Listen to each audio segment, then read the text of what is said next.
This is what I like to call the Nurple fly. The dark thread underneath the pink Squirmy Worm material gives the body of the fly a unique coloration and excellent segmentation. It has a very grub-like appearance, possibly even representing something emerging from its larval state. I'll fish this on a tight line and underneath an indicator, in moving water as well as still water, and I'll fish it year-round. It's a very productive fly pattern and one that I'm sure will come to find a place in one of your fly boxes. In order to achieve the color variation we're looking for in the body of this fly, the squirmy material needs to have a certain amount of translucency. You can check this by stretching the material over a dark background. Here I'm using my UV light. You can see the fulling mill squirmy material, when stretched over the dark background, changes color much more than this other material. There may be other squirmy materials besides fulling mills that fit the bill for this fly. Just make sure and check for the translucency before tying your fly. For the hook, you'll want a jig style hook similar to this hook here on the left, with a straight shank and the point parallel with the shank. You might think that something like this hook on the right might work a little bit better, but the shorter body, the upturned hook, and the oversized bead actually make it much harder to hook as well as release fish with this style of hook. So choose your favorite brand of jig hook. Something similar to this one on the left. Needs to be about 10 millimeters long, which in most hook brands is going to be about a size 16 hook. To get started tying this fly, go ahead and mount the hook and the bead in the vise. Start the black thread on the hook shank. Clip off the tag end. We'll take the thread back to just behind the bead. Next, you'll want a small piece of your .015 lead folded in half. Insert the folded half as far as it will go up into the bead. Take 5 or 6 wraps to secure that lead to the top of the hook shank, and a couple of wraps right behind it. And you can helicopter off or break off the rest of the lead. I'm just going to use some scissors, try not to knock into the camera. And we're not adding this lead to add any weight to the fly. It's just to help us build a little bit of a taper without using too much thread and to hold the bead in place. So continue taking wraps down to about where the barb would be. Next, you'll want to give your bobbin a counterclockwise spin to flatten out that thread. You'll need a piece of squirmy worm material, about 2 inches long. We'll measure out the tail, which we want to be about the length of the entire hook. And I'll pinch that tie-in point right between my thumb and forefinger. Then I'll place that tie-in point against the thread and pinch that. Now you can just take the 2 ends of the squirmy material, slide it up the thread and around the hook shank to the near side of the hook shank. And you can check your tail. That looks like a pretty good length. So then we'll take the 2 pieces of squirmy material, put them together,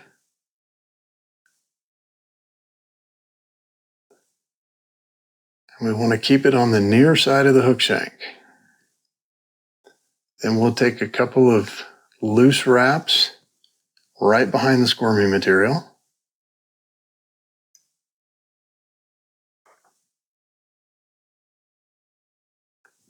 We'll switch hands. Make sure that squirmy material is on the near side of the hook shank. Very important. And we'll take a few tight wraps right in front of the squirmy material. Not over the squirmy material, just right in front of it, so it's trapped between those thread wraps. Now, if you've done this correctly, the squirmy tail is sticking out at about a 45-degree angle from the hook shank on the near side. We'll go ahead and flatten out our thread again. We're going to take the squirmy material, pull it very taut towards the bead on the near side and down at a 45-degree angle. Then take the thread, we're just going to lay it over the squirmy material and the hook shank. No tension here. If we had any tension, it's going to want to wrap that squirmy material around the hook shank, and it's going to want to take the tail with it when it does that. So just loose wraps, just trapping it on top or on the near side of the hook shank, all the way up to the bead. Once you get up there, you can put a little tension on the thread and let go of your squirmy material. It's not going anywhere. Now we're going to reverse that process and take that squirmy material. We're going to start pulling it back towards the tail of the fly. We're going to take a couple of wraps under tension on the thread.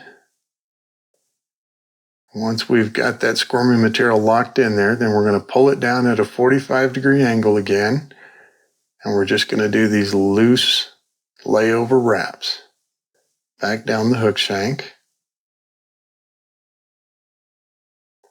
all the way to the tie-in point for the tail. Once you get down and you've wrapped over that tie-in point, you can put a little bit of tension on the thread and you can let go of the squirmy material. It's locked in place. It's not going anywhere. We're going to make sure our thread's nice and flat. And we're going to start to wrap up the body.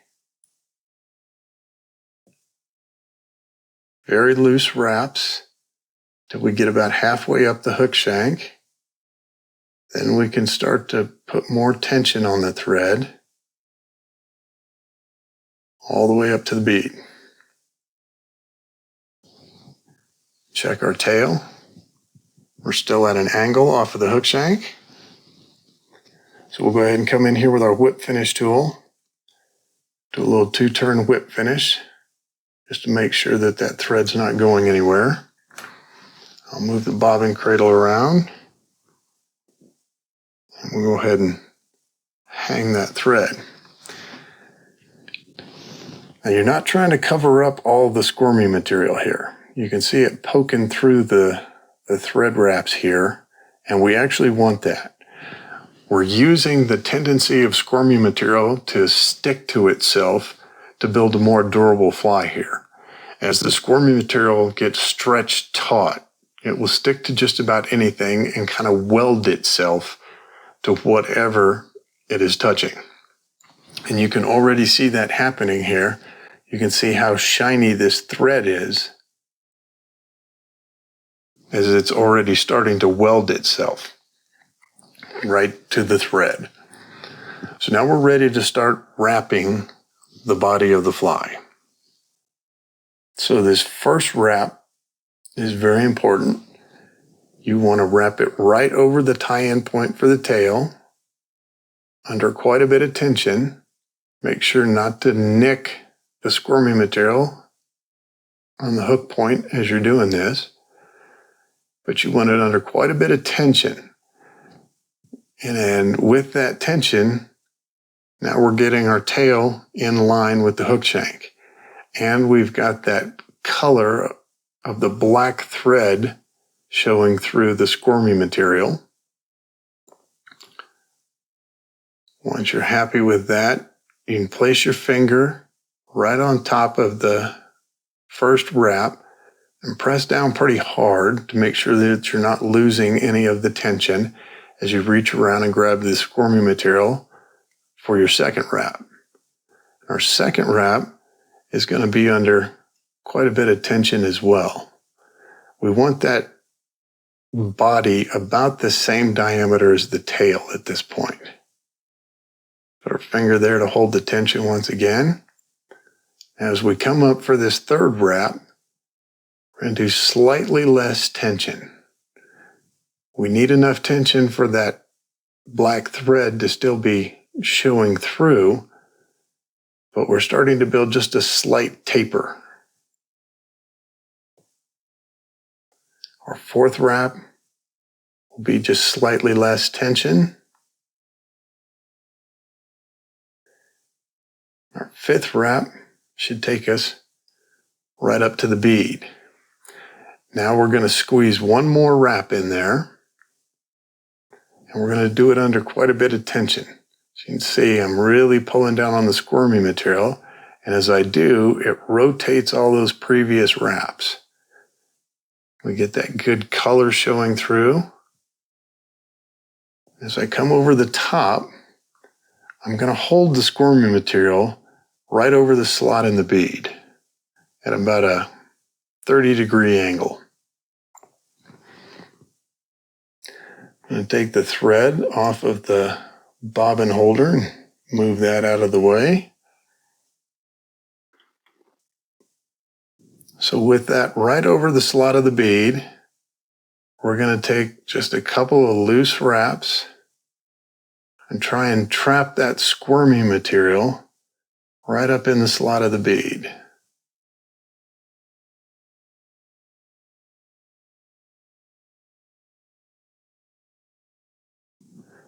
And if you've done this right, it looks like the squirmy material is just coming right out of the slot of the bead here.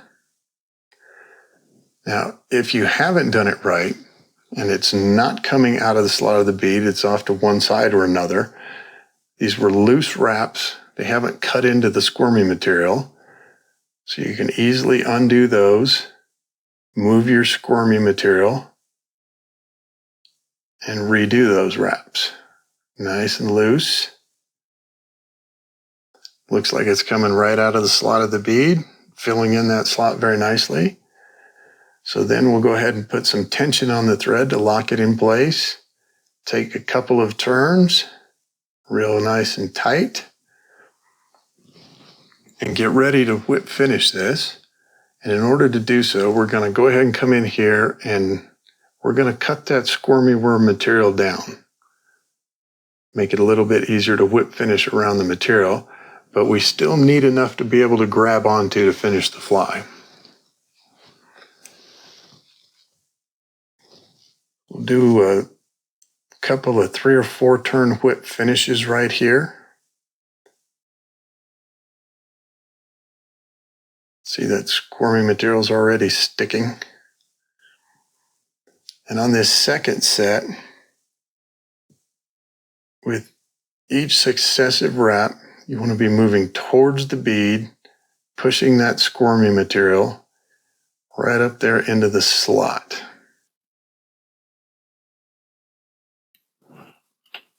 And get that seated, then you can clip off your black thread.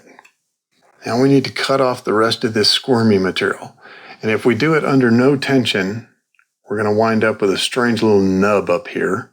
And if we do it under a whole bunch of tension, it's just going to suck everything back down in the bead.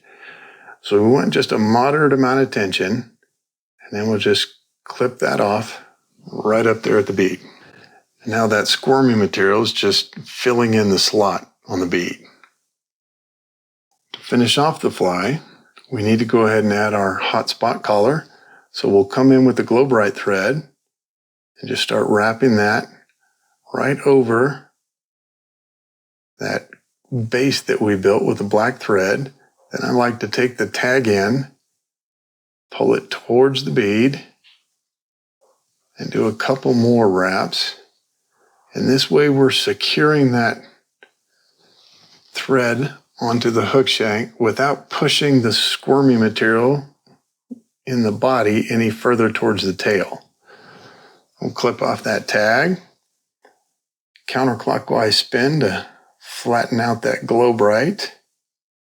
And we'll take a few wraps just to build up that collar, kind of squeeze that squirmy material right up into the slot of the bead. And now we're ready to whip finish. And normally you just go ahead and do a whip finish and put some UV resin or some super glue on there. But super glue and UV resin don't play well with squirmy material. So we're going to do a little bit of super glue. Just a very little bit. Just barely touch those threads. Right up there, about a 1/4 inch on that Glow Bright thread. And we'll take the whip finish tool and right where the threads cross each other, I like to work that thread back and forth across there, working that super glue into the thread, getting rid of any little droplets. Then I'll do a 3-turn whip finish, moving towards the bead of the fly. Finish that off. Make sure that's locked in place, and that'll be enough super glue to hold that collar together. And the rest of the fly, that squirmy material is going to be all welded together, so it's going to be plenty tough. So there you go, the Nurple fly. You may have noticed during the tying portion of the tutorial that the body of the fly we tied is not as dark as the fly showed in the opening of the video. In part, this is due to the incredible amount of light required while filming tying, but it is also because the Nurple will darken over a period of about 48 hours as the squirmy material and the black thread weld together. In this shot, you see a handful of Nurples. The ones indicated by the red arrows were tied a few days ago for the video. The rest, indicated by the green arrows, were tied just a few minutes ago and have not fully darkened yet. The color will also be a function of how much tension you apply to the squirmy material when wrapping over the black thread. You can experiment and find a balance between color and segmentation that you like.